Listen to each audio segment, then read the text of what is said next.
Item ಯಾವುದೇ ಇರಲಿ try ಮಾಡಿ ಆಚಿ ಚಿಕನ್ ಮಸಾಲಾ. ಕಾಂಗ್ರೆಸ್ನಲ್ಲಿ ಜೋರಾಗಿದೆ ಸಿಎಂ ಕುರ್ಚಿ ಪಾಲಿಟಿಕ್ಸ್. ನೂತನ ಶಾಸಕರು ಹೈಕಮಾಂಡ್ಗೆ ಪತ್ರವನ್ನ ಬರೆದಿದ್ದಾಯ್ತು. ಪರಿಷತ್ ಸದಸ್ಯರು ಕೂಡ ಖರ್ಗೆಗೆ ಮನವಿ ಮಾಡಿದ್ದಾಯ್ತು. ಈಗ ಹೈಕಮಾಂಡ್ಗೆ ಮತ್ತೊಂದು ತಲೆನೋವು ಶುರುವಾಗಿದೆ. ನಮ್ದು ಒಂದಿರ್ಲಿ ಅಂತ ಎಂಟ್ರಿಯನ್ನ ಕೊಟ್ಟಿದ್ದಾರೆ ಸೀನಿಯರ್ಸ್ಗಳು. ನಾವೇನ್ ಕಡಿಮೆ ಇಲ್ಲ, ನಾವು ಪಕ್ಷದಲ್ಲಿ ದುಡಿತಾ ಇದ್ದೇವೆ, ಕೆಲಸ ಮಾಡ್ತಾ ಇದ್ದೇವೆ. ಸೊ ಹಾಗಾಗಿ ಅವರು ಕೂಡ ಪತ್ರವನ್ನ ಬರೆದಿದ್ದಾರೆ. ಸಂಪುಟ ಪುನರ್ರಚನೆ ಆದರೆ ಹಿರಿಯರಿಗೆ ಅವಕಾಶವನ್ನ ಕೊಡಿ, ಪಕ್ಷ ಅಧಿಕಾರಕ್ಕೆ ತರೋದಕ್ಕೆ ನಾವು ಕೂಡ ದುಡಿದಿದ್ದೇವೆ, ಜಿಲ್ಲೆಗಳಲ್ಲಿ ನಾವೇ ಸೀನಿಯರ್ MLA ಇದ್ದೇವೆ, ಹೀಗಾಗಿ ನಮಗೆ ಸಚಿವ ಸ್ಥಾನ ಕೊಡಿ ಅಂತ ಸೀನಿಯರ್ಸ್ ಪಟ್ಟನ್ನ ಹಿಡಿದಿದ್ದಾರೆ. ಇದೇ ವಿಚಾರವಾಗಿ ಹಿರಿಯ ಶಾಸಕರಿಂದ ಹೈಕಮಾಂಡ್ ಭೇಟಿಗೆ ಚಿಂತನೆಗಳು ಕೂಡ ಆಗ್ತಾ ಇದೆ. ಹೈಕಮಾಂಡ್ಗೂ ತಲೆನೋವಾಗ್ತಾ ಇದೆ ಈ ಸಂಪುಟ ಪುನರ್ರಚನೆಯ ಗೊಂದಲ. ಒಂದು ಕಡೆ ಈ ಹಿಂದೆನೇ ಕೂಡ ಹೈಕಮಾಂಡ್ ನಾಯಕರು ಹೇಳಿದ್ರು ಸಂಪುಟ ಪುನರ್ರಚನೆ ಮಾಡಿ ಸಿದ್ದರಾಮಯ್ಯನವರೇ ಅಂತ ಹೇಳಿ. ಬಟ್ ಆದರೆ ಆಗ ಸಿದ್ದರಾಮಯ್ಯನವರು ಅದಕ್ಕೆ ಮನಸ್ಸು ಮಾಡಲಿಲ್ಲ.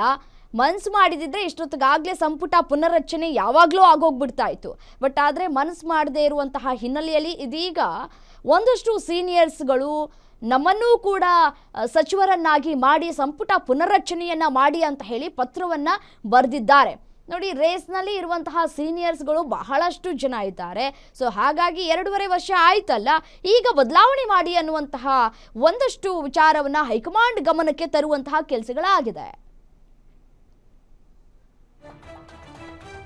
RV Deshpande, Basavaraj Rayareddy, BR Patil, TB Jayachandra, Lakshmana Savadi, NH Konareddy, Shivalingegowda, Krishnappa, ಮತ್ತೆ ಬೇಳೂರು ಗೋಪಾಲಕೃಷ್ಣ, NY ಗೋಪಾಲಕೃಷ್ಣ, DG ಶಾಂತನಗೌಡ ಇವರೆಲ್ಲರೂ ಕೂಡ ಇದೀಗ ಪತ್ರವನ್ನ ಬರೆದಿದ್ದಾರೆ. ಹೈಕಮಾಂಡ್ ಗಮನವನ್ನ ಸೆಳೆಯುವಂತಹ ಪ್ರಯತ್ನಗಳನ್ನ ಕೂಡ ಮಾಡಲಾಗ್ತಾ ಇದೆ. ಸಿಎಂ ಕುರ್ಚಿ ಪಾಲಿಟಿಕ್ಸ್ ಒಂದ್ ಕಡೆ ಆದ್ರೆ, ನೂತನ ಶಾಸಕರು ಹೈಕಮಾಂಡ್ ನಾಯಕರಿಗೆ ಪತ್ರವನ್ನ ಈ ಹಿಂದೆನೂ ಕೂಡ ಬರೆದ್ರು. ಪರಿಷತ್ ಸದಸ್ಯರು ಕೂಡ ಖರ್ಗೆ ಅವರಿಗೆ ಮನವಿಯನ್ನ ಕೂಡ ಮಾಡಿಕೊಂಡ್ರು.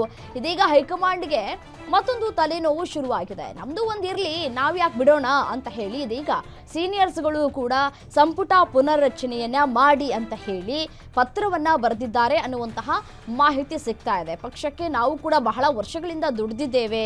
ಈ ಬಾರಿ ಮುಂದಿನ ಚುನಾವಣೆ ಬರುವಂತಹ ಸಂದರ್ಭದಲ್ಲಿ ನಾವು ಕೂಡ ನಮ್ಮ ಕ್ಷೇತ್ರಕ್ಕೆ ಏನಾದರೂ ಮಾಡಬೇಕಲ್ವಾ? ಬರೀ ಶಾಸಕರಾಗಿ ಉಳಿದುಕೊಂಡ್ಬಿಟ್ರೆ ಹೇಗೆ?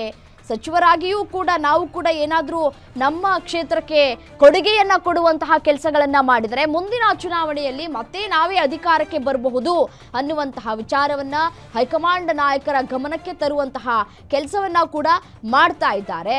ಇನ್ನು ಸೀನಿಯರ್ MLA ಇದ್ದೇವೆ ನಾವುಗಳು ಕೂಡ, ಹೀಗಾಗಿ ನಮಗೆ ಸಚಿವ ಸ್ಥಾನವನ್ನ ಕೊಡಿ ಅಂತ ಹೇಳಿ ಸೀನಿಯರ್ಸ್ಗಳು ಬಿಗಿಪಟ್ಟನ್ನ ಹಿಡಿದಿದ್ದಾರೆ. ಎಲ್ಲರೂ ಕೂಡ ಇದೀಗ ಕಾತುರದಿಂದ ಕಾಯ್ತಾ ಇದ್ದಾರೆ ಸಂಪುಟ ಪುನರ್ರಚನೆ ಆಗೋದು ಯಾವಾಗ ಅಂತ ಹೇಳಿ. ಇದೀಗ ಬಜೆಟ್ ಆರಂಭ ಮಾಡಬೇಕಾಗಿದೆ.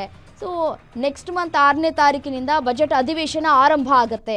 ಆರಂಭ ಆಗೋದಕ್ಕೂ ಮುನ್ನವೇ ಕಾಂಗ್ರೆಸ್ನಲ್ಲಿ ಒಂದಷ್ಟು ಗೊಂದಲಗಳು ಸೃಷ್ಟಿ ಆಗ್ತಾನೆ ಇದೆ.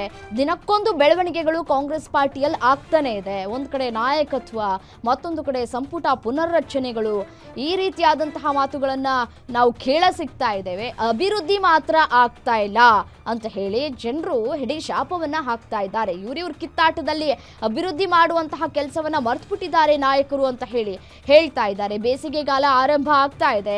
ಕುಡಿಯೋದಕ್ಕೆ ನೀರಿನ ಅವಶ್ಯಕತೆ ಬಹಳ ಮುಖ್ಯವಾಗುತ್ತೆ. ಮತ್ತೆ ಕೆಲವೊಂದ್ಸಲ ಕರೆಂಟ್ ಕೂಡ ಇರೋದಿಲ್ಲ.